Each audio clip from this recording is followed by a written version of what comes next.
Okay, we've got a super cool thing that we're making today. At least, I hope so. And that is a tomatillo salsa. No wait, it's not a salsa, because a salsa would have a lot of tomatoes and a lot of tomatillos. But we're just using one. Instead, it's a hot sauce. Mostly pepper. Alright, it's pretty simple. We've got pepper, garlic, jalapeno, a slightly hotter pepper, about a half an onion for a really bright taste, lemon, and our tomatillo. So this is what it looks like. It's covered in these papery leaves. It might be a little sticky underneath. So we'll wash this, we'll wash everything here, and it's already washed. We'll chop it up. So I've been told I should demonstrate how to chop a pepper. Take the top off, and then however you gotta get this inside part out with all the seeds and the white stuff on it, you do that. I like to just make a couple slices and then kind of pull it out with the knife so that I don't have to touch anything. Perfect. Once this is all chopped, we're gonna stick this in to our pan with some distilled vinegar and steam it all up until it's done. Maybe about 5 minutes. The tomatillo, which we don't usually have in a hot sauce, might take a little bit longer, so I'm going to chop this into very fine slices.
Tomatillo, hot peppers, sweet pepper, and onion. I'm going to point out, this is a jalapeno based hot sauce. If you just use jalapenos, just use green peppers, just use tomatillos, this is going to turn out green but also a little bit brown, maybe a little gray. So we're going to try to set that off by using yellow peppers. I'm going to cover this up, let this steam real good, and pop it into the Vitamix and see what comes out the other side.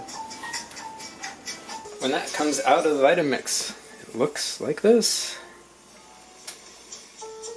It's definitely yellow and green and all sorts of colors. It's not quite as yellow as I would like, but that'll do okay. Trying to get every little last bit of goodness out of here. I've got most of it. Alright, let's give it a try. We've got some potato chips because why not? take a little bit of this and put it on top. I don't know what this is going to taste like. Am I going to be able to taste the tomatillo? Will it only be vinegary and spicy and salty because we put salt and lemon juice and vinegar and jalapenos in there? I don't know. Let's find out.